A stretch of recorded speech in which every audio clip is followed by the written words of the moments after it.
hermanos, te pedimos por la situación de nuestro país y por todos nuestros hermanos alrededor del mundo, en el poderoso nombre de nuestro Señor Jesucristo. Amén. Amén. ¿Pueden sentarse, hermano? Pues bien, hermanos, entonces comenzamos. El tema que voy a compartir hoy, hermanos, es un tema de estudio. Vamos a estudiar un poquito. El tema es, hermanos, le puede poner así en su cuaderno: 5 doctrinas fundamentales o 5 puntos doctrinales. Y para eso, hermanos, tenemos que ver un poquito la definición de doctrina. Doctrina, hermanos, es las creencias. ¿En qué creemos usted y yo? Le quería poner los 5 dogmas, pero yo sé que hay hermanos que a lo mejor no estén de acuerdo con la palabra dogma. Puede sonar muy fariseico, muy católico, pero dogma, hermanos, es algo que se acepta como verdad, no se somete a cuestionamiento y es de creencia obligatoria. Y a lo mejor eso le puede asustar, pues va a decir, pues ¿cómo que obligatoria? ¿Me van a obligar a creer? No, hermanos, resulta que un dogma es una afirmación. Por ejemplo, si aquí decimos nosotros, Jesús es Dios, todos respondemos amén.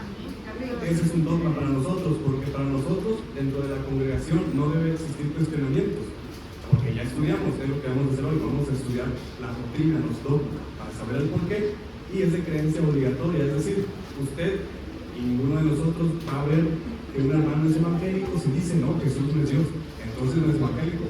Será otra cosa, pero no es evangélico. Por eso es de creencia obligatoria, hermano. Pero como le digo, si no le gusta la palabra dogma, le pueden poner doctrinas. Le pueden poner así, 5 doctrinas de nosotros, los evangélicos. Y la doctrina, hermanos, en cambio, es pues algo más debatible. La principal diferencia, hermanos, entre diferentes denominaciones, no sé si le ha pasado que la gente del mundo o dentro de los mismos hermanos le preguntan a usted, hermano, ¿de qué denominación es? O la gente del mundo que no conoce de nada le suele preguntar, hermano, ¿de qué religión es? Sabemos que hay hermanos también que pues suelen responder, y no es incorrecto cómo responden, no es incorrecto. Hay hermanos que suelen responder, no, hermano, yo no pertenezco a ninguna religión, lo que yo vivo con el Señor Jesucristo no es una religión, es una relación, o yo soy hijo de Dios, o yo predico el evangelio. A mí no me entaba en una denominación, pero debemos entender, hermanos, que el ser humano siempre trata de racionalizar todo, hermanos. Si alguien le dice, yo traigo un billete, pues nomás va a saber que trae un billete, no sabe cuánto trae. Pero si le dice qué denominación es, traigo uno de 20, uno de 100, pues tiene más claro más o menos qué es ese billete. Más o menos pasa así en las denominaciones, hermano. Si alguien le pregunta, o imagínese que un hermano le pregunta a otro, hermano, ¿de qué denominación es? No, yo soy hijo de Dios. Ok, hermano, pues oremos. ¿No se escucha, hermano? ¿Se escucha algo? Okay. Sí. ¿Ahora sí? Entonces, imagínense que un hermano le pregunta a otro hermano, ¿qué denominación es? Y el hermano contesta, no, hermano, yo soy hijo de Dios. Perfecto, hermano. Pues pongámonos a orar. Le ponen a orar. Señor, te damos gracias, Y al final, el hermano cierra con en el nombre del Padre, del Hijo y del Espíritu Santo. Y el otro hermano asusta al hermano con un grito. Dice, no, reprenda al diablo. Y el hermano se asusta. ¿Qué pasó, hermano? No. Entonces el hermano le puede decir, hermano, es que lo que usted acaba de citar, eso es una herejía, hermano. ¿Qué dije, hermano? Lo que usted acaba de decir, la Trinidad, hermano. ¿Sí se oye, hermanos? ¿Sí se escucha? Bajito. ¿Sí? Bueno, ahora sí nos pegaron. ¿Sí se escucha? Sí. Okay. Entonces, cuando el hermano se asusta, le dice, hermano, pues acaba de decir una herejía. ¿Cuál herejía? Pues usted dijo en el nombre del Padre, del Hijo y del Espíritu Santo. Entonces el hermano se detiene y piensa, entonces el hermano no cree en la Trinidad. Más aún, cree que es el enemigo. Entonces usted, si sabe un poquito, analiza. A ver, pues ¿quiénes no creen en la Trinidad o creen que es el enemigo? Pues están los mormones, están los pentecostales unidos, los testigos de Jehová, los apostólicos unitarios. El hermano por ahí ronda más o menos. A ver, le voy a preguntar, hermano, ¿qué opina acerca de las 3 personas de la Santísima Trinidad? Imagínense que el hermano dice, pues hermano, la Santísima no tiene nada. Y con respecto a las 3 personas, ¿qué no se ha dado cuenta, hermano? Imagínense que dice eso. que en la Biblia se menciona que el mismo Jesucristo es el Padre, pero antes de nacer de la Virgen María, que el Hijo es Cristo después de nacer de la Virgen María, y el Espíritu Santo es el mismo Cristo después de ascender a los cielos. Entonces usted con esa información, el hermano cree que Jesucristo solamente existe Él y los otros dos personas son un título. Entonces el hermano es apostólico unitario, por ejemplo, pero no me quería decir el hermano a lo mejor. Esto porque es importante saberlo, hermanos, porque tenemos que conocer nuestra doctrina, hermanos. ¿Y por qué es tan importante conocer nuestra doctrina? ¿En qué nombre se va a bautizar y por qué se va a bautizar? ¿En qué nombre usted va a consagrar a sus hijos, a su familia? ¿En qué nombre va a entregar sus peticiones, por ejemplo? Entonces es importante conocer las doctrinas fundamentales, hermanos. Puede haber doctrinas secundarias. Un ejemplo, hermanos, yo vengo de una iglesia de Tecuala, por ejemplo. Mi pastor no cree en los profetas, por ejemplo, los profetas como en el tiempo de antes. Yo sé que hay hermanos que aquí sí creen en los profetas y creen que aún siguen ejerciendo como en los tiempos de la ley de los profetas, la ley de los profetas. Entonces a lo mejor el hermano se puede sentar y le dice, hermano, pero no sabe usted que Hebreos 1:1 dice que anteriormente Dios nos hablaba por medio de los santos profetas, pero antes. Pero en estos últimos días, dice el autor de Hebreos, nos ha hablado por medio de su Hijo. Entonces, hermano, ¿cómo viene a decir usted que un sueño, un profeta le vino a decir algo que el mismo Hijo ya dio testimonio en las Escrituras? Y el otro hermano que cree en los profetas puede decir, hermano, pues acuérdese que en 1 Corintios el apóstol Pablo estaba dando instrucciones acerca de los profetas. Más aún, las mujeres profetizaban. Y el otro hermano le puede decir, pero acuérdense que en 2 de Pedro 2:19 decía que la palabra profética más segura es la Escritura, o sea, el testimonio de Jesucristo que está en los evangelios, y él mismo dijo que dan testimonio de él. No, hermano, pero entonces, ¿qué hay de los 5 ministerios? Pues acuérdense, se imagina el tipo de diferencia que puede haber, y si se hace con amor, con interés genuino, puede ser muy enriquecedor. Pero lo que no podemos debatir, o lo que no podemos dar por hecho que es lo mismo, son las doctrinas fundamentales, hermanos. ¿Sabe usted que la salvación está basada acerca de qué se cree con respecto a Jesucristo? Sabemos que Jesucristo es el Mesías, nosotros decimos amén, pero hay otras denominaciones que no, dicen que es un gran profeta. Entonces fíjese el peligro que puede pasar a los hermanos que recién inician y que no tienen una doctrina firme, no saben por qué creemos eso, por qué decimos eso. Entonces, eso es lo que vamos a hacer hoy, hermanos. Vamos a estudiar 5 puntos doctrinales, hay muchísimos, pero yo les voy a compartir 5 que son fundamentales. Entonces, ahora sí, hermanos, comenzamos. Primer punto doctrinal que vamos a leer. La Biblia es la autoridad suprema en materia de conducta y de fe. Espero que lo escriba, hermano, antes de darle los versículos. ¿Autoridad suprema qué? La Biblia es la autoridad suprema en materia de conducta y de fe.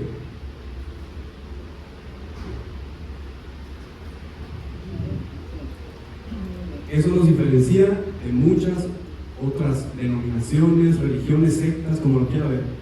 Por ejemplo, hermanos, los católicos, además de la Biblia, otra fuente de doctrinas es el Papa, la tradición y la Iglesia. Entonces, no sé si ha visto el famoso símbolo de persignarse, que dice. Eso viene de la tradición. ¿Qué quiere decir eso? Que la gente, los creyentes, lo fueron repitiendo y dijeron, esto es algo bíblico, es canon, dijeron, vamos a agregarlo por la tradición. Usted y yo decimos, no es algo que vino de la Biblia, nosotros creemos solamente en la Escritura. Sola Escritura, le dicen. Nosotros creemos que la autoridad máxima y la única capaz de establecer doctrinas es la palabra de Dios. No es el Papa, no es la Iglesia, no es la tradición. Incluso los papas que han pasado han llegado a decir, bueno, a ver, usted es homosexual, por ejemplo, usted está bien, sea homosexual, pero cuídese de no tener relaciones homosexuales, vive en el celibato y yo le puedo dar la bendición. Eso proviene del Papa. Usted y yo escuchamos eso y decimos, pues qué tremenda aberración, qué tremenda herejía, porque pues no proviene de la Biblia, viene del papado.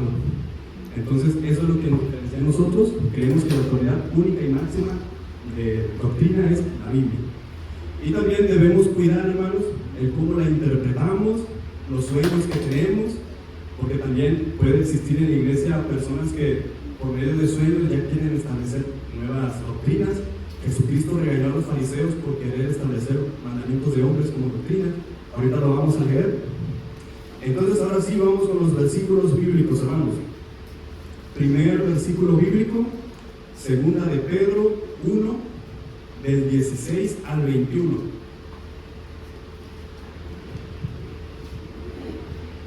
Segunda de Pedro 1, 16 al 21.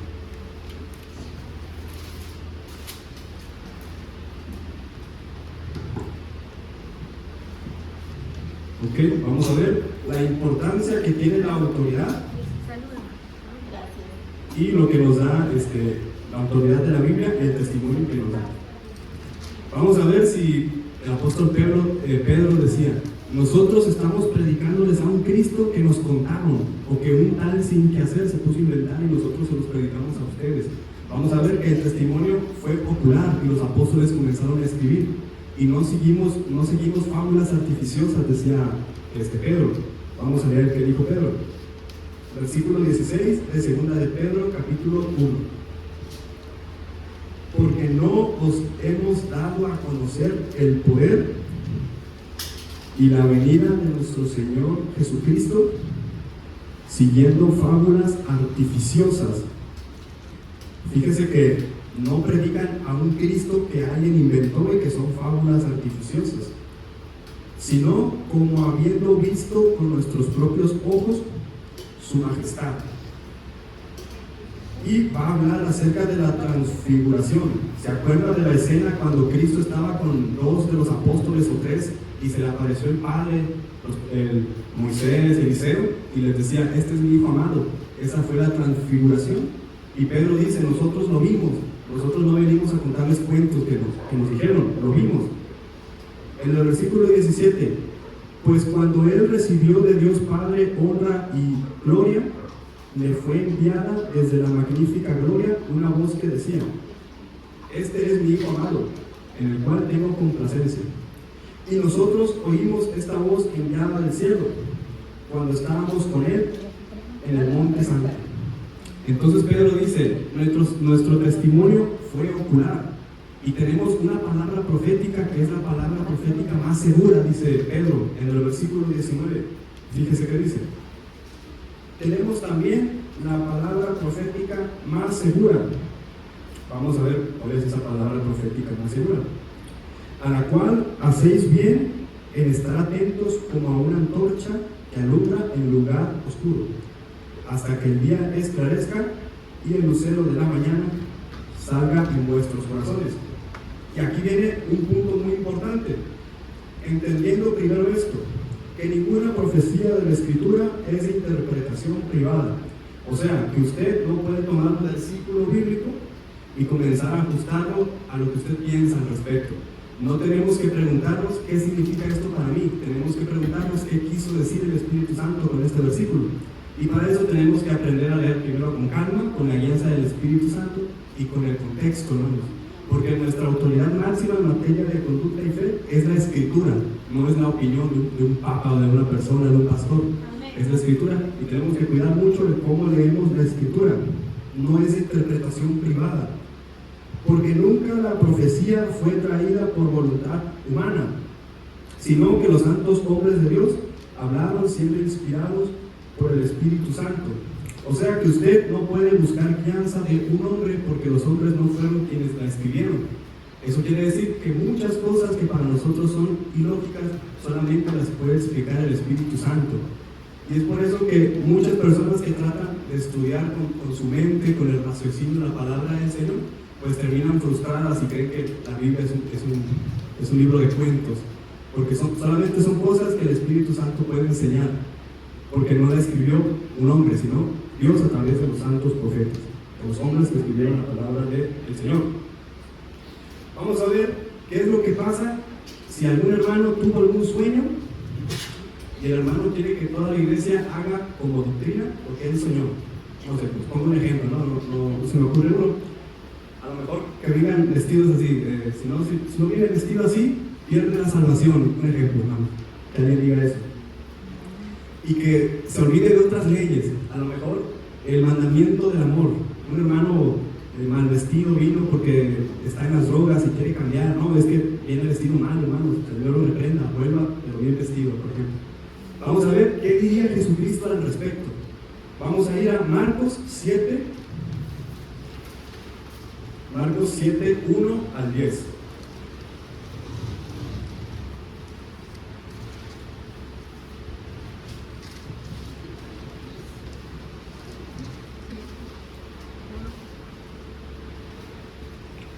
Marcos 7, 1 al 10.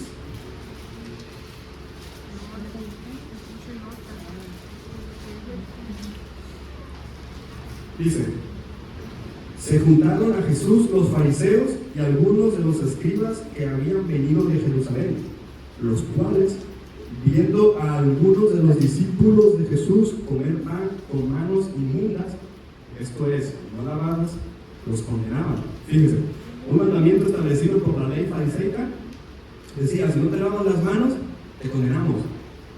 Pierdes la salvación por la ley, te condenamos. Porque los fariseos y todos los judíos, aferrándose a la tradición de los ancianos, si muchas veces no se lavan las manos, no comen. Y volviendo de la plaza, si no se lavan, no comen. Y otras muchas cosas hay que tomaron para guardar, como los lavamientos de los vasos de beber y de los jarros y de los utensilios de metal y de los lechos. Le preguntaron pues los fariseos y los escribas: ¿por qué tus discípulos no andan conforme a la tradición de los ancianos, sino que comen pan con manos inmundas? Respondiendo él, les dijo, vamos a ver si los felicitó. Muy bien, fariseos, qué bueno que establecen mandamientos y los siguen al pie de la letra. Felicidades. Dice: hipócritas, bien profetizó de vosotros Isaías, como está escrito: este pueblo de labios me honra, mas su corazón está lejos de mí. Pues en vano me honran, enseñando como doctrinas, y aquí viene lo importante, el punto muy importante, están enseñando como doctrinas mandamientos de hombres. Y fíjese que van a dejar de lado la palabra del Señor, se van a olvidar de la ley del Señor que está en las Escrituras. Porque dejando el mandamiento de Dios, os aferráis a la tradición de los hombres, los lavamientos de los jarros y de los vasos de beber, y hacéis otras muchas cosas semejantes. Entonces, hermanos, como la Biblia es la autoridad máxima en materia de doctrina, nosotros no tenemos que tratar de establecer algo que se nos vino de manera extra la palabra del Señor. La fuente de la doctrina no son visiones ni sueños, es la palabra del Señor solamente. Porque de lo contrario estaríamos estableciendo mandamientos inventados por hombres como si fuesen doctrinas.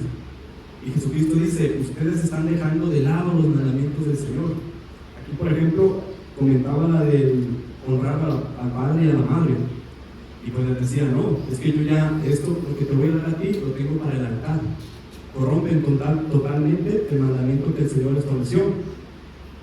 Vamos a ver, hermanos, entonces, qué es lo que ocurre cuando nosotros también interpretamos erróneamente la Escritura. ¿Qué es lo que puede pasar? Vamos a ver 2 de Pedro 3, 14, 18.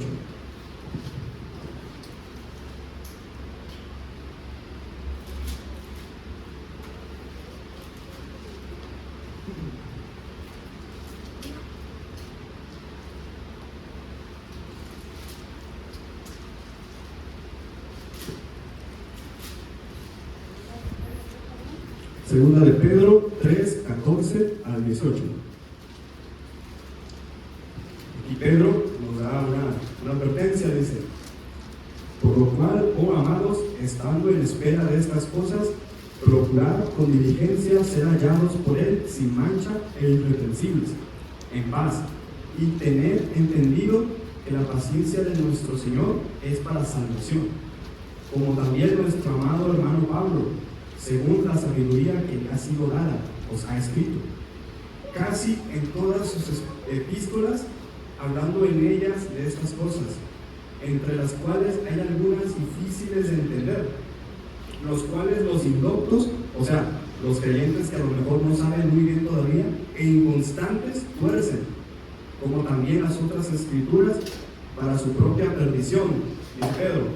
¿Qué nos recomienda Pedro? Dice: así que vosotros, oh amados, sabiéndolo de antemano, guardaos, no sea que arrastrado por el error de los inicuos, caigáis en vuestra firmeza. Y fíjese que dice: antes bien, creced en la gracia y en el conocimiento de nuestro Señor y Salvador Jesucristo. Y sabe dónde está manifestado el testimonio que habla de él, el testimonio de nuestro Señor Jesucristo en las Escrituras. Por eso Jesús le decía: ustedes escudriñan las Escrituras porque creen que estas dan testimonio de mí. Y es cierto, les decía, las Escrituras dan testimonio de mí. A Él sea la gloria ahora y hasta el día de la eternidad. Amén. Fíjense, hermanos, entonces, la importancia de tomar a la Biblia como el eje central de nuestra doctrina, hermanos. No tenemos que tomar la Biblia a la ligera, no se tiene que leer a la carrera, no podemos leer un pasaje y tratar de enseñárselos a los hermanos según entendimos, porque ya vimos que la Escritura no fue escrita por pensamientos de hombres, fue inspirada por el Espíritu Santo. Fíjese qué es lo que pasa si usted confía en la interpretación de una persona. Vamos a leer el famoso pasaje de Jeremías 17:5. Jeremías 17:5.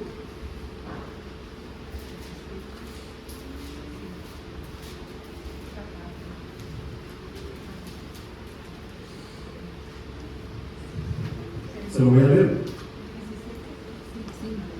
17:5 de Jeremías. Así ha dicho Jehová: maldito el varón. Y fíjese que hay 3 requisitos para que un varón sea maldito. Primero, maldito el varón que confía en el hombre. Primer punto, hermanos. No, ese hermano interpreta la Biblia muy bien, yo confío en él. Luego, y poner carne por su brazo. Número 2, ¿qué significa poner por brazo algo que te sostiene, hermanos? El Señor es mi brazo, Él me sostiene. En este caso dice el Señor: si pones por carne, por un humano, como tu brazo, dice maldito. Entonces, no, el hermano a mí me ayuda. El Señor al rato me predicas, a mí el hermano me ayuda, yo confío mucho en él. Ese es el segundo punto. Tercer punto: y su corazón se aparta de Jehová. Sí, al rato voy a la iglesia, es que ahorita yo estoy bien con mis amigos, o con este pastor, con este predicador. Su corazón se aparta de Jehová. Con esos 3 puntos es maldito. Será como la remata en el desierto y no verá cuándo viene el bien, porque nunca va a llegar el bien. Sino que morará en las sequedales en el desierto, en tierra despoblada y deshabitada.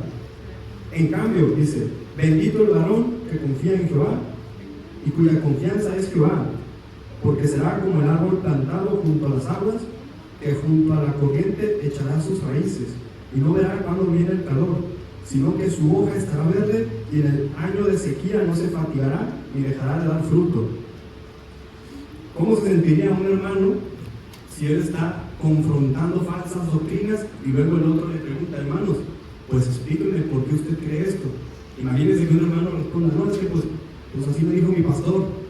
Aquí, como dice la palabra, estará en un sequedal, no tendrá firmeza, lo van a hacer titubear. Y no se trata de confrontar a nadie, pero el apóstol Pablo decía: tenemos que hablar con denuedo el evangelio. Nosotros sabemos de qué predicamos, qué es lo que estamos predicando. Entonces, hermanos, primer punto que ya vimos, entonces, la palabra del Señor, o la Biblia, es nuestra autoridad máxima, hermanos, y tenemos que estudiarla todos los días y con la alianza del Espíritu Santo, para evitar malinterpretar, hermanos. Primer punto, entonces, nosotros creemos que la autoridad es la Biblia, la palabra del Señor. Primer punto.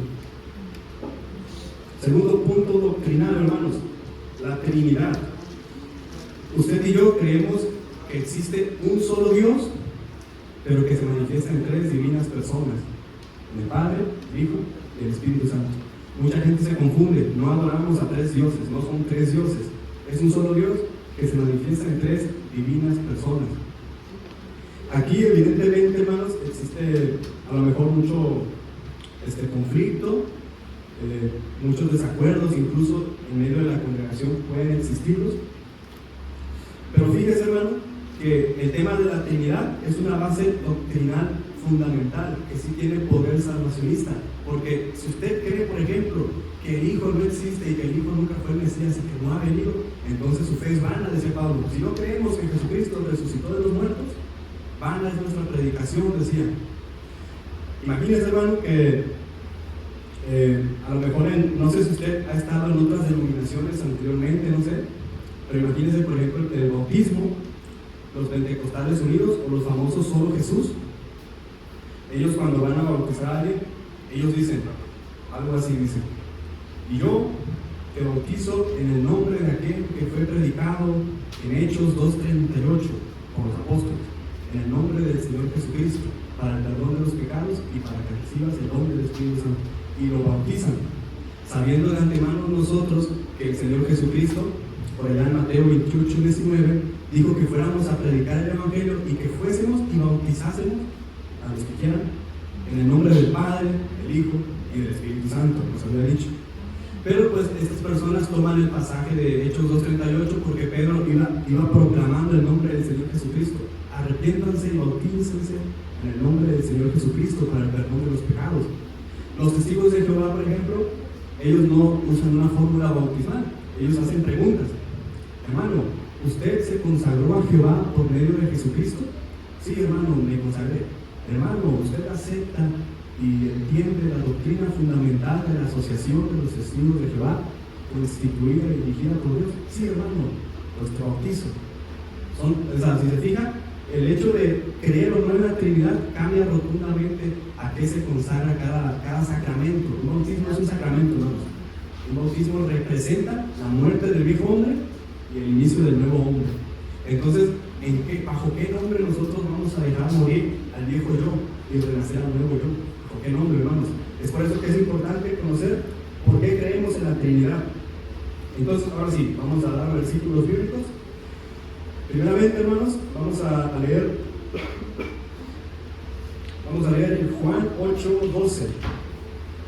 Juan 8:12, versículo 20.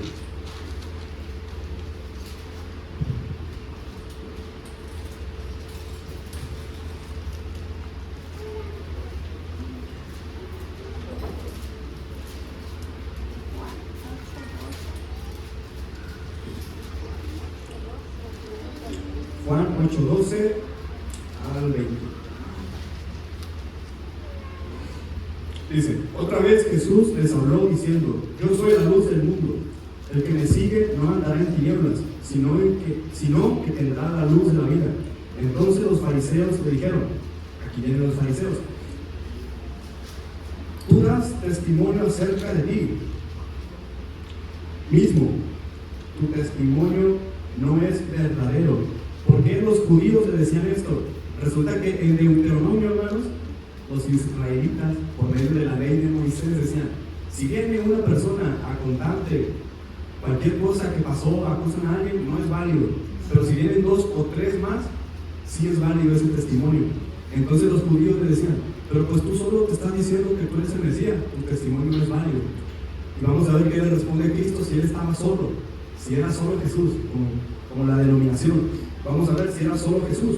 Dice: respondió Jesús y les dijo: aunque yo doy testimonio acerca de mí mismo, mi testimonio es verdadero.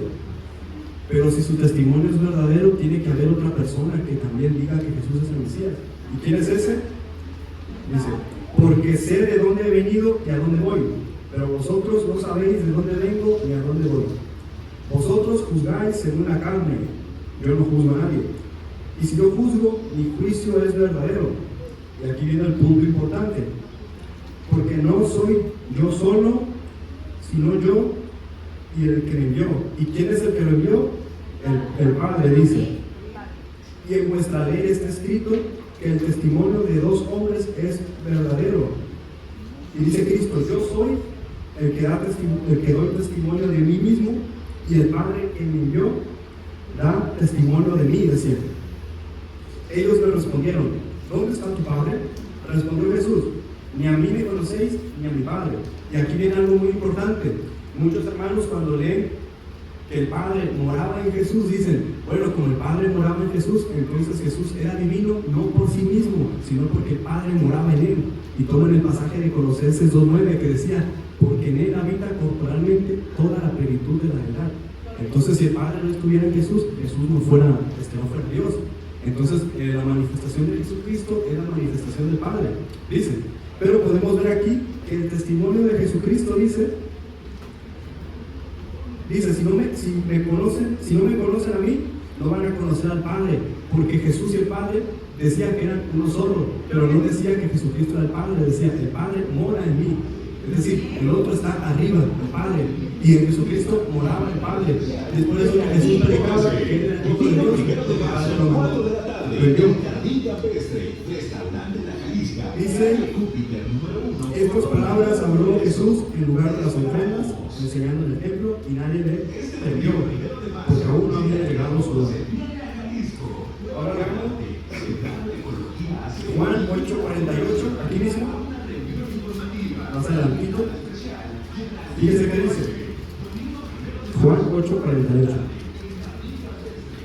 Respondieron entonces los judíos y le dijeron, ¿no decimos bien nosotros que tú eres samaritano y que tienes demonio? Respondió Jesús, yo no tengo demonio, antes honro a mi Padre, y vosotros me deshonráis. Pero yo no busco mi gloria, hay quien la busca y juzga. De cierto os digo que el que guarda mi palabra nunca verá muerte. Entonces los judíos le dijeron, ahora conocemos que tiene demonio. Abraham murió y los profetas, y tú dices, el que guarda mi palabra nunca sufrirá muerte. Hay que tratar de entender aquí, hermanos, ¿qué nos trata de decir? Que Jesucristo existía antes que fuese Abraham. Es decir, Jesucristo existía antes incluso de la fundación del mundo. ¿Quién es el que acompañaba al Creador en la creación del mundo? Lo vamos a ir viendo. ¿Eres tú acaso mayor que nuestro padre Abraham, el cual murió? Y los profetas murieron. ¿Quién te haces a ti mismo? Respondió Jesús, si yo me glorifico a mí mismo, mi gloria nada es. O sea, si Jesús viniera solo diciendo que él es el Mesías, nada es, dice. Mi Padre es el que me glorifica, el que vosotros decís que es vuestro Dios. Para los judíos, ¿quién era el Dios? Jehová el Padre. Y decía, ese es el que da testimonio de que yo soy su hijo y de que ustedes no creen. Supuestamente creen en él y creen en Abraham, pero no creen en mí, dice, no me conocen ni a mí ni al Padre, dice, porque el Padre, en el que ustedes creen, me envió, dice. Pero vosotros no le conocéis, mas yo le conozco. Y si dijere que no le conozco, serían mentirosos como vosotros, o sea, como ustedes. Pero le conozco y guardo su palabra. Abraham vuestro padre se gozó de que había de ver mi día y lo vio y se gozó. Entonces le dijeron los judíos, aún no tienes 50 años, ¿y has visto a Abraham? Jesús les dijo, de cierto os digo. Aquí viene la preexistencia de Cristo. Antes de Abraham Jesús existía. Antes que Abraham fuese, yo soy, decía Cristo. Y los judíos pues no le hicieron fiesta, como puede ver, dice. Tomaron entonces piedras para arrojarse. ¿Por qué Cristo dice, antes de que Abraham fuese, yo soy? Usted sabe que Jesucristo es el verbo, que es la palabra de Dios, la cual se manifestó en la carne, según Juan 1:14 decía. Entonces, vamos a ver, la palabra del Señor es la sabiduría. La palabra del Señor es sabiduría. Entonces, Cristo es sabiduría. Vamos a ver desde qué tiempo estaba Jesús con el Señor. Para esto, vamos a citar el pasaje de Proverbios 8:22. Vamos a ver qué estaba haciendo la sabiduría, es decir, la palabra de Dios. La palabra de Dios era Cristo y Cristo se manifestó en carne.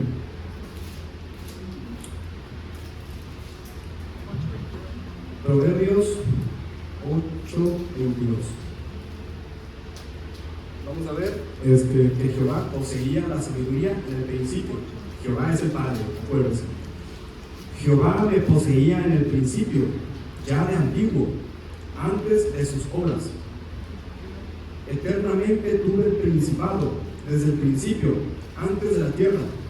Antes de los abismos fui engendrada, antes que fuesen las fuentes de las muchas aguas, antes que los montes fuesen formados, antes de los collados ya había sido yo engendrada. No había aún hecho la tierra, ni los campos, ni el principio del polvo. Cuando formaba los cielos, aquí estaba yo, dice la sabiduría, la palabra del Señor, el verbo, dijo. Cuando formaba los cielos, allí estaba yo. Cuando trazaba el círculo sobre la faz del abismo, cuando afirmaba los cielos arriba, cuando afirmaba las fuentes del abismo, cuando ponía al mar su estatuto. ¿Se acuerdan en Génesis? De aquí no pasarás, le decía al mar. Jesús estaba ahí. Cuando establecía los fundamentos de la tierra, con él yo estaba ordenándolo todo, y era su delicia de día en día, teniendo solaz delante de él en todo tiempo. Me regocijo en la parte habitable de su tierra, y mis delicias son con los hijos de los hombres. Entonces, hermanos, sabiendo todo esto, nosotros podemos ir al Génesis 1.26. Vamos a Génesis 1.26 y podemos tratar de analizar con quién estaba hablando el Creador al inicio de la creación. Génesis 1.26.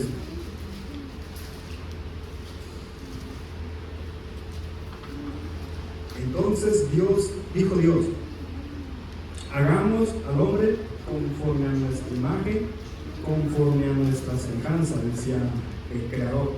Y sigue más adelante el versículo. Pero entonces, sabiendo todo esto, hermanos, este versículo por sí mismo no justifica la existencia de la Trinidad, pero con lo que nosotros sabemos, ¿sí se escucha, hermanos? Con lo que nosotros sabemos, podemos saber entonces y estamos seguros que en este pasaje el Creador no estaba hablando con los ángeles, porque el Creador no nos hizo a semejanza de los ángeles, nos hizo a semejanza de Él. Y desde el principio desde la creación, la sabiduría estaba con Él, ordenándolo todo. Y Cristo decía, antes que Abraham fuese, yo soy, el verbo, el Hijo, se manifestó en la carne. Y finalmente, hermanos, vamos a ver, el profeta Jeremías nos va a hacer una descripción de toda la revelación gradual que se ha ido haciendo, porque el concepto de la Trinidad, hermanos, no es algo que existía desde tiempos antiguos, era un secreto, decía Pablo, grande es el misterio de la piedad, decía Pablo. Entonces es una revelación que se hizo poco a poco al pueblo de Israel y les costó creer. Fíjese cómo dice Jeremías 17, 5 al 8. Jeremías 17, del 5 al 8.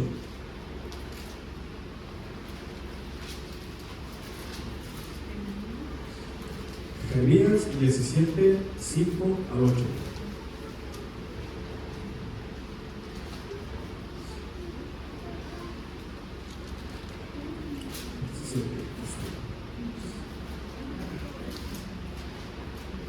Dice, del 5 al 8. Perdón, te dije Jeremías, ¿verdad? Sí. Isaías 48, 16, hermano. Disculpa ahí. Isaías 48,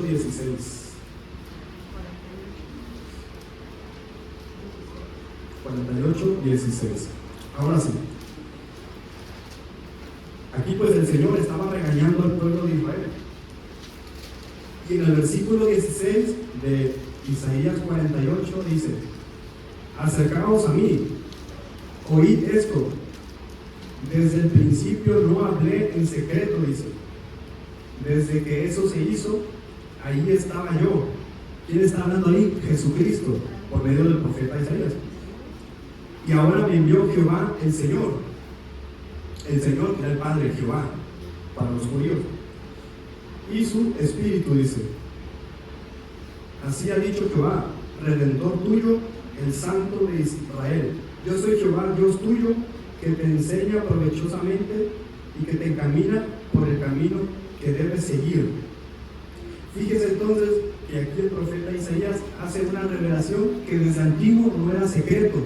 Dice, a mí me envió el Señor, acérquense a mí, escúchenme, me envió Jehová el Padre y su Espíritu, desde tiempos de antes, no era un secreto. Ahora bien, para nosotros actualmente, hermanos, si usted se pone a indagar, a investigar, se va a encontrar muchas cosas, y la mayoría de los unitarios pues tratan de racionalizar la lectura de la Biblia, hermanos. Entonces ellos, es muy difícil que acepten una explicación diciéndoles, por ejemplo, no, es que no se sabe, es un gran misterio, y Pablo lo había dicho, pero la mayoría no lo aceptan. Dicen, no, tienen que fundamentar por qué dice usted que la eternidad no es un invento de Erasmo por allá, ¿no? O historia. Vamos a ver qué decía Pablo al respecto. Vamos a ver si era algo ya claro o si era un gran misterio que aún no se sabía. Fíjese cómo lo dice Pablo. Vamos a leer 1 Timoteo. 1 Timoteo 3, del 14 al 16. 1 Timoteo 3, 14 al 16. Pablo le dice a Timoteo: esto te escribo, aunque tengo la esperanza de ir pronto a verte, para que si tardo, sepas cómo debes conducirte en la casa de Dios, que es la iglesia de Dios viviente, columna y baluarte de la verdad. Dice Pablo: e indiscutiblemente grande es el misterio de la piedad. ¿Cuál es ese misterio de la piedad? Dice: Dios fue manifestado en carne. ¿Cómo Jesús puede decir que es nuestro hermano, pero es Dios, pero también Dios es nuestro Padre? ¿Cómo? Pues Pablo dice: grande es el misterio de la piedad. Fue justificado en el Espíritu. El Jesucristo, Él nunca necesitó recibir al Espíritu Santo porque ya lo tenía, pero en la manifestación de la Trinidad, dice, Él fue justificado con su Espíritu y decía: en ti tengo contentamiento, eres mi complacencia. Ahí fue cuando fue justificado en el Espíritu. ¿Cómo? Pues Pablo dice: grande es el misterio de la piedad. Predicado a los gentiles, aquella mujer pagana: Señor, los hijos comen de las sobras de los perritos. Es cierto, mujer, grande es tu fe. Yo iba para los judíos, pero también fui predicado para los gentiles. ¿Y cómo es eso posible? Pablo lo repite: grande es el misterio de la piedad. Creído en el mundo y recibido arriba en la gloria.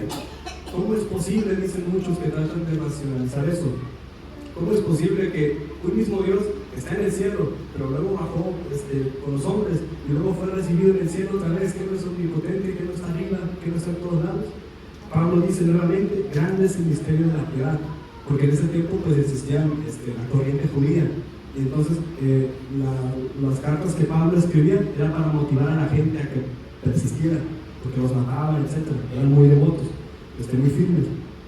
Entonces, hermanos, en conclusión con la Trinidad, esto es un misterio que el Señor ha ido revelando a lo largo de cada una de las dispensaciones, de la ley, de los profetas, de la gracia, y hasta la fecha nosotros sabemos y reconocemos que nuestro Señor, nuestro Padre, se ha manifestado de tres maneras a los hombres. Creemos en un solo Dios que se manifiesta en tres divinas personas, y en ese nombre nosotros bautizamos, en ese nombre nosotros hemos creído. Amén. Amén.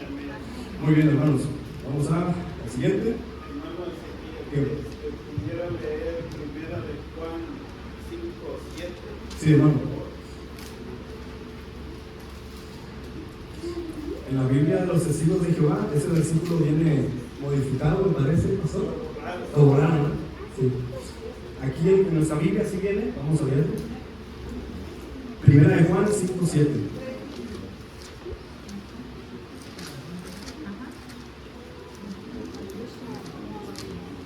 Me parece que en la del Nuevo Mundo dice: porque tres son los que dan testimonio. Creo que el espíritu, la sangre y el agua, algo así. De estos tres se ponen de acuerdo. Y aquí dice: porque tres son los que dan testimonio en el cielo: el Padre, el Verbo, que es Cristo, y el Espíritu Santo. Y estos tres son uno, dice. Nuestro Dios manifestado en tres personas. Ese es un pasaje también muy importante. Entonces, hermanos, pasemos al tercer punto. Tercer punto doctrinal. Cristo es hombre y también Cristo fue hombre y también fue Dios. Le pueden poner así, o deidad y humanidad de Cristo, como ustedes dicen. O sea, Cristo se manifestó como hombre, pero también fue Dios. Nosotros creemos que Cristo es Dios. Desde los inicios, el profeta Isaías, en Isaías 7:14, dijo que el Mesías iba a nacer de una mujer virgen y que el nacimiento de este Mesías iba a ser el nacimiento del Emanuel. El Emanuel era Dios con nosotros. Eso quiere decir, hermanos, que por medio del Señor Jesucristo, nosotros tuvimos ahora sí que un solo mediador, como decía Pablo. Tenemos un mediador, el que nos permite conectarnos con el Señor. Dios está entre nosotros con el nacimiento de ese Mesías, pero tuvo que nacer en forma de hombre. Vamos a ver qué dice Pablo al respecto en Filipenses 2, 5, 11. ¿Cuál hermano, perdón? Filipenses 2, 5 al 11. Gracias.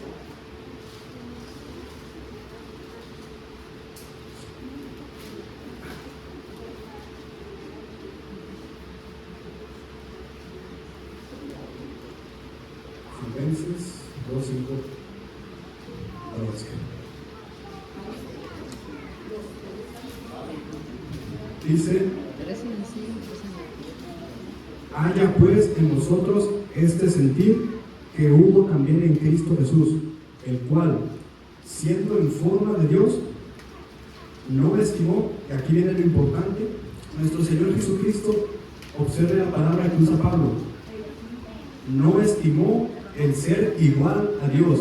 O sea, Cristo estaba en la gloria con el Padre y era igual a Dios. ¿Y qué es ser igual a Dios? Tener todos sus atributos. Él es omnipresente, Él es omnipotente, Él es santo, es puro. Él fue igual a Dios. Pero fíjese que se hizo a semejanza, no igual que los hombres, a semejanza de hombres. La única diferencia que tenía Jesús de los hombres cuando se despojó de su gloria fue que Él no tuvo pecado. Si no, hubiera sido igual que los hombres. Pero se hizo a semejanza de hombre. Por eso creemos nosotros que Cristo sí tuvo aspectos humanos y aspectos de Dios. Jesucristo era Dios, pero se despojó de la gloria que tenía con el Padre y se hizo semejante a los hombres. Versículo 6 dice: el cual, siendo en forma de Dios, no estimó el ser igual a Dios. O sea, a Él no le pesó dejar de ser igual a Dios como cosa a que aferrarse, sino que se despojó a sí mismo, tomando forma de siervo, hecho semejante, no igual, a los hombres, y estando en la condición de hombre, se humilló a sí mismo, haciéndose obediente hasta la muerte, y la muerte de cruz. Y ya el Señor lo levantó hasta lo sumo, y le dio un nombre que es sobre todo nombre, para que en el nombre de Jesús se doble toda rodilla de los que están en los cielos y en la tierra y debajo de la tierra, y toda la lengua confiese que Jesucristo es el Señor. Pablo es judío. La palabra Señor se utiliza para referirse a Dios. Dice, para que confiesen que Jesucristo es el Señor, Dios, para gloria de Dios Padre. Fíjese que Pablo, siendo judío, y un judío muy devoto, un judío que sabía, él hace esa diferenciación. Está el Señor, que es el Dios Hijo, y dice, y esto es para la gloria de Dios el Padre, dice Pablo. Entonces, la manifestación de Dios a la tierra es la manifestación de Dios Hijo. Amén. Amén. Es decir, que el Mesías vino a establecerse como un ser humano semejante, pero nunca perdió los atributos de Dios. Otros pasajes que le puedo dar más directo, ¿se acuerda del pasaje de Tomás? Juan 20:28. Señor mío y Dios mío, le decía Tomás a Jesucristo. Allá en 1 de Juan 5:20, vamos a leer también 1 de Juan 5:20.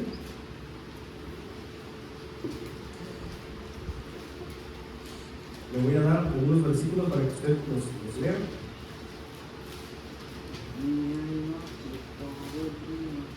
1 de Juan 5:20 dice: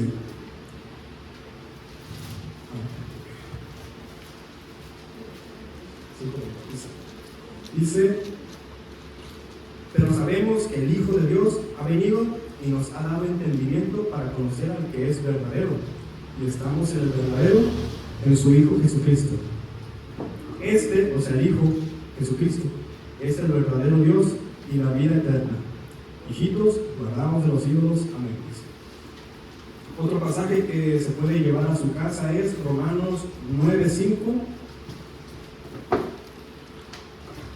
Voy a leer brevemente, Romanos 9:5, de quienes son los patriarcas, o sea, los padres de las tribus de Israel, y de los cuales, según la carne, vino Cristo, el cual es Dios sobre todas las cosas, bendito por los siglos. Amén. Otro pasaje es el suceso que pasó en Lucas 1:23, cuando Elizabeth vio a la Virgen María y dijo: bendita tú entre las mujeres. ¿Cómo es posible que la madre de mi Señor, para los judíos, la del Señor era Dios?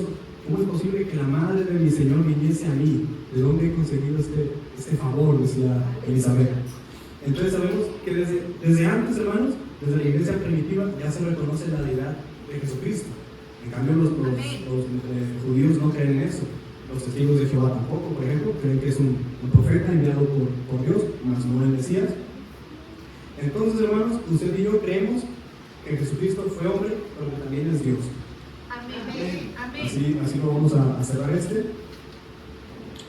Cuarto punto doctrinal, hermanos: salvación por gracia mediante la fe. Ese es el cuarto punto. Salvación por gracia mediante la fe.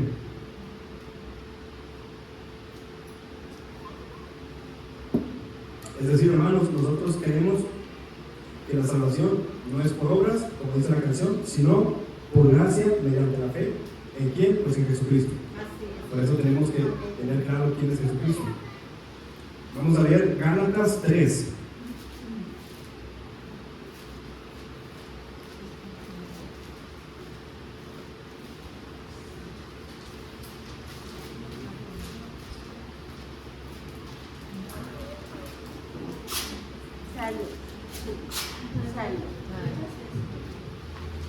Aquí Pablo se enoja con la gente de Galacia porque ellos empezaron bien, pero se desviaron, terminaron mal.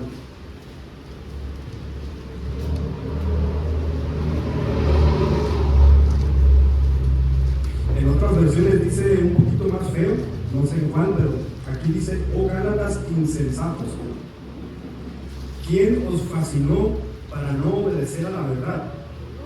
¿Y cuál era la verdad? A vosotros, ante cuyos ojos Jesucristo fue ya presentado claramente entre vosotros como crucificado. Es decir, Pablo dice: ¿cómo es que ustedes se desviaron si yo les enseñé casi a Cristo retratado, crucificado? Casi se los enseñaba así, dice. ¿Cómo se desviaron? Esto solo quiero saber de vosotros: ¿recibisteis el Espíritu por las obras de la ley o por el oír con fe? Tan necios sois, habiendo comenzado por el Espíritu, o sea, comenzaron correctamente, ahora vais a acabar por la carne, dice Pablo. Tantas cosas habéis padecido en vano, si es que realmente fue en vano. Aquel pues que os suministra el Espíritu y hace maravillas entre vosotros, ¿lo hace por las obras de la ley o por el oír con fe? Que por la ley, el versículo 6. Así Abraham creyó a Dios y le fue contado por justicia. Y para no leérselo todo, hermanos, se lo explico brevemente. Pablo va a decir: Abraham, recuerde que fue elegido por Dios y su linaje iba a tener una promesa. Entonces Pablo dice: y ese linaje escogido, ¿cómo va a recibir la promesa? Por la ley, decía Pablo. Pero ¿cómo es posible si la ley es de maldición? Porque nadie la ha podido cumplir. Entonces Pablo le dice a la gente de Galacia: no es por la ley que el hombre se va a justificar, ni el mismo Abraham se justificó por las obras de la ley, sino porque tuvo fe en aquel tiempo. En aquel tiempo la salvación era por las obras. ¿Qué haces tú para ser salvo? Pero dice Pablo que después, con la manifestación del linaje de Abraham, que son las tribus de Israel, y posteriormente todos los que creyeron en el Señor Jesucristo, vienen a formar parte del linaje de Abraham. Es decir, usted y yo somos del linaje de Abraham por la fe, y por tanto somos hijos de la promesa. Pero esto no se hace por medio de las obras de la ley. De lo contrario, ninguno de nosotros hubiera podido participar de esta promesa. Por eso Pablo le decía a la gente de Éfeso que fue Cristo el que derribó la pared intermedia de separación, que era la ley. Él la derribó y ahora formamos un solo pueblo, decía Pablo. Y ahora ustedes son hijos de la promesa. En el versículo 13, vamos a leerlo aquí, dice: Cristo nos redimió de la maldición de la ley, hecho por nosotros maldición, porque está escrito: maldito todo el que es colgado en un madero, para que en Cristo Jesús la bendición de Abraham alcanzase a los gentiles, los que no eran israelitas, ahora también recibieron la promesa de Abraham, a fin de que por la fe recibiésemos la promesa del Espíritu. A través de la fe recibimos la promesa del Espíritu. ¿Qué cita era? Era Gálatas 3, del 1 al 6, y después leímos el 13. Será. Vamos a ver qué decía Pablo al respecto, porque Pablo fue judío. Vamos a ver la experiencia de Pablo, la anécdota de Pablo. Amén. Filipenses 3.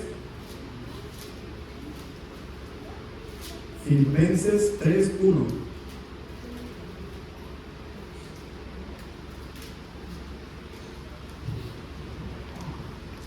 Filipenses 3:1 dice: por lo demás, hermanos, gozaos en el Señor.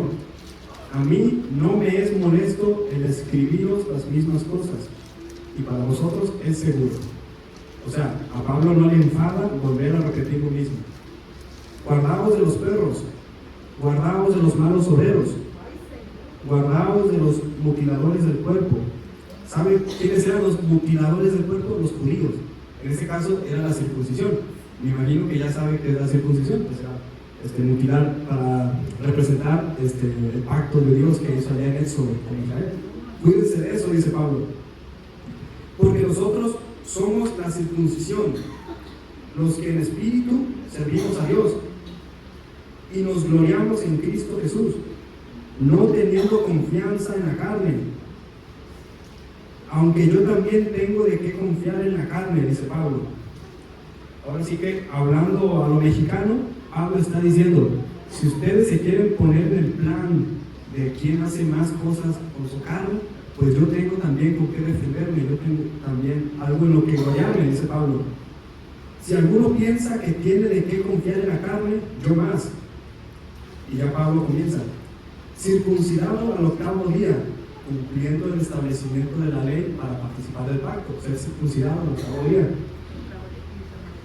De linaje de Israel, de la tribu de Benjamín, hebreo de hebreos, y en cuanto a la ley fariseo, dice Pablo.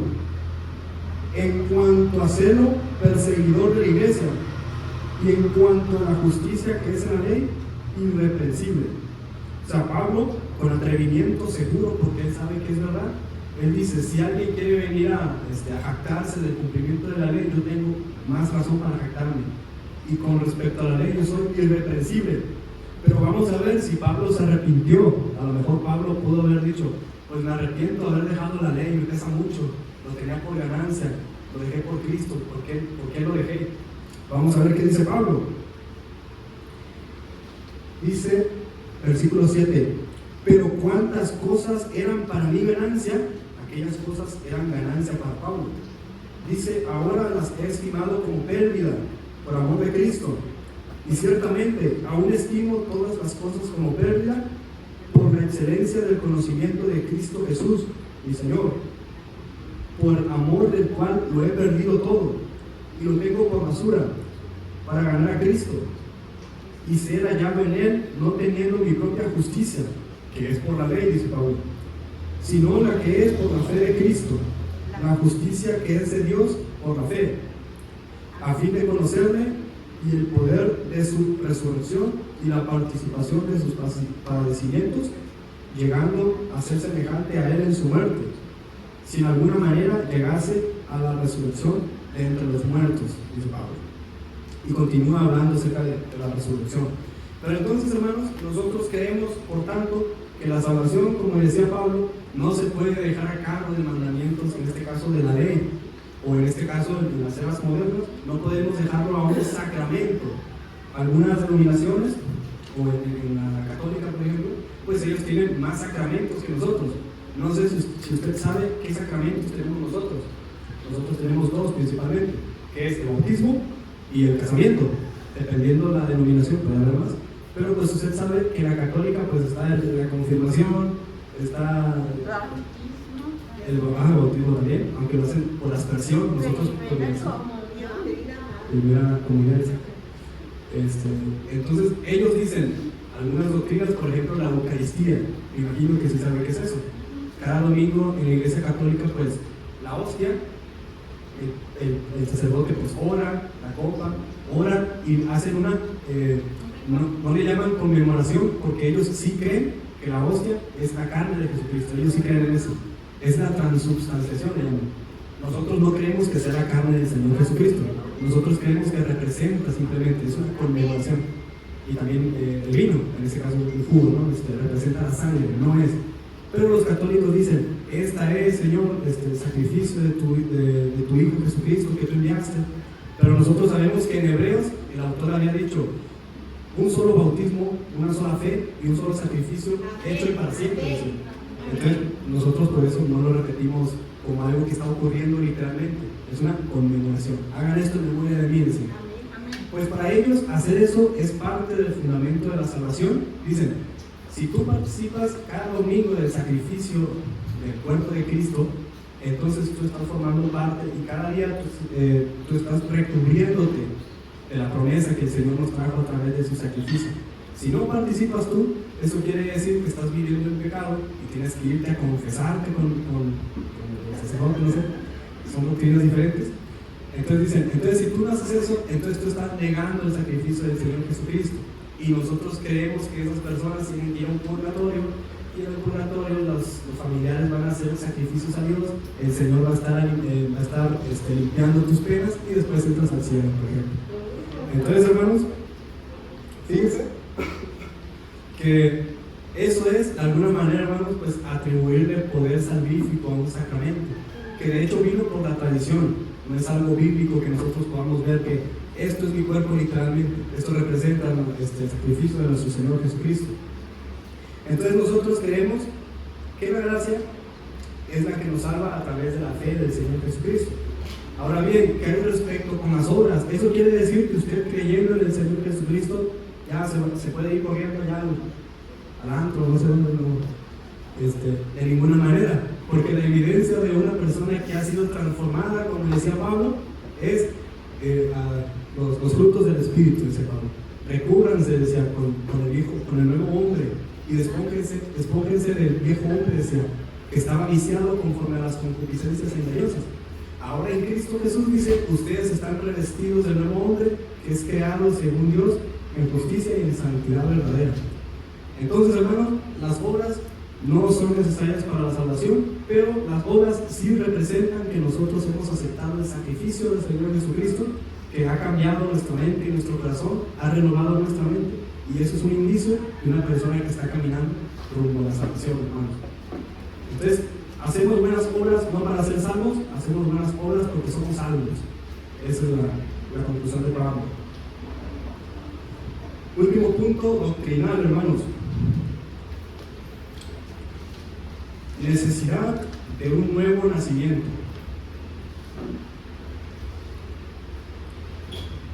Necesidad de un nuevo nacimiento.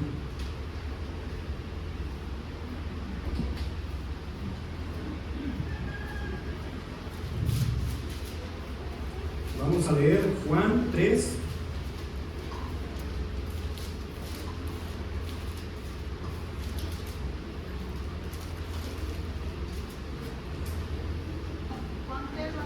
Juan 3, del 1 en adelante.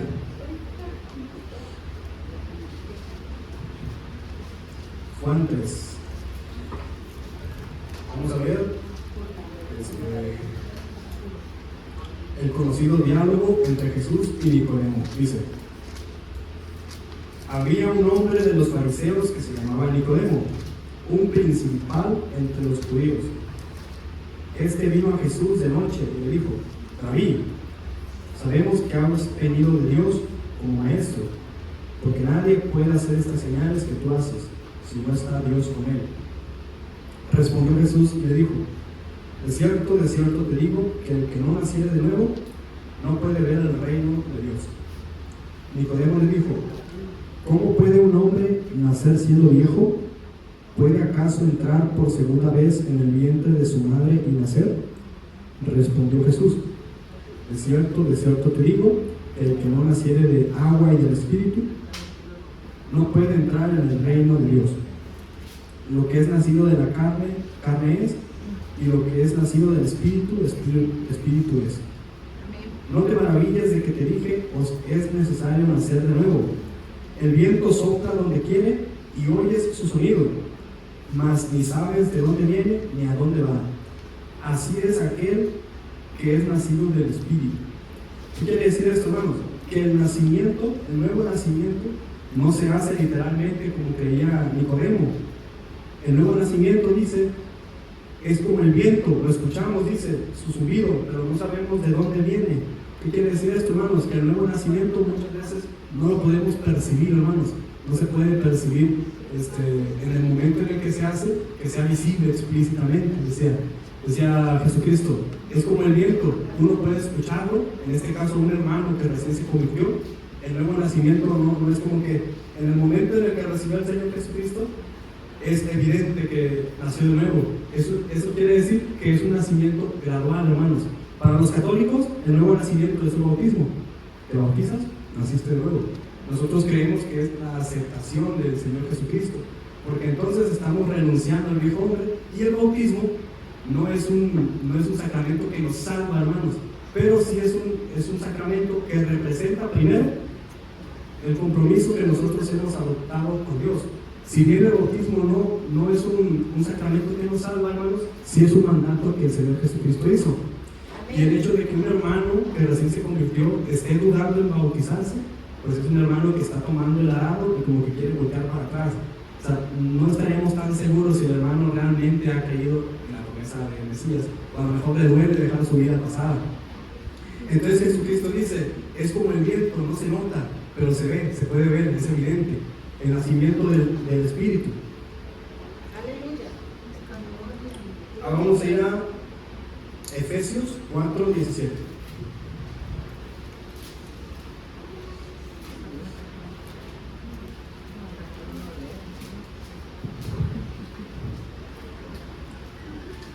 Entonces, hermanos, una vez nace de nuevo, ¿qué quiere decir esto?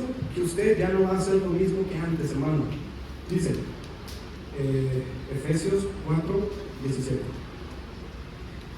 Esto pues digo, y requiero en el Señor, que ya no andéis como los otros gentiles, que andan en la vanidad de su mente, teniendo el entendimiento entenebrecido, ajenos de la vida de Dios, por la ignorancia que hay en ellos, por la dureza de su corazón, los cuales, después perdieron toda sensibilidad, se entregaron a la lascivia para cometer con avidez toda clase de impureza.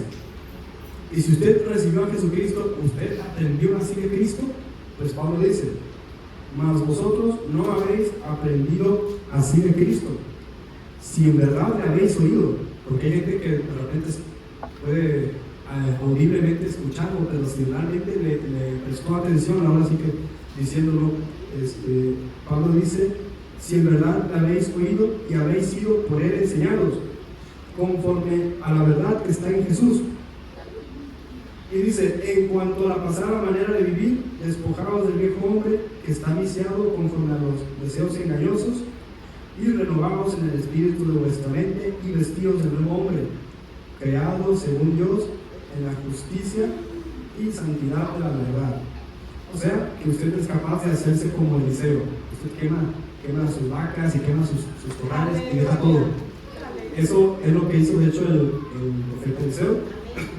Y a eso se refiere, en este caso Pablo, cuando le dice a la gente de Éfeso que debe dejar las viejas costumbres, porque esas eran personas muy apegadas a sus viejas costumbres. Como eran paganos, tenían influencia de los griegos y creían en otros dioses paganos. Entonces Pablo les dijo, yo sé que les duele, y como dijo Cristo, si tu ojo te es ocasión de caer, quítate lo mejor. Eso quiere decir que hay cosas que nos va a doler dejar, hermanos. Pues sacarse un ojo, ustedes saben que es doloroso. Entonces a lo mejor usted tiene que dejar un vicio. A usted le encantan muchas cosas, a mí me encantan muchas cosas, y muchas veces tenemos que quemar esos corrales, esos bueyes, tenemos que despojarnos del viejo hombre. Y eso representa entonces firmemente, hermanos. Vamos a ver Gálatas 3:27. Nos queda un versículo, hermanos. Gálatas 3:27.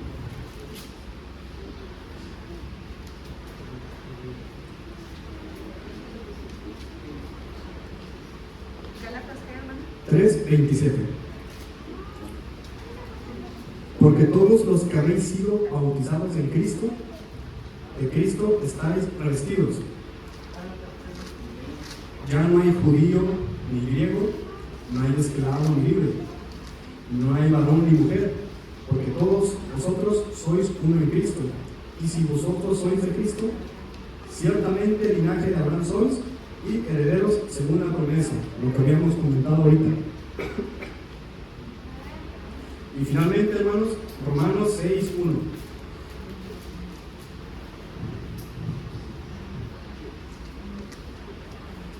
Es lo que le había dicho ahorita.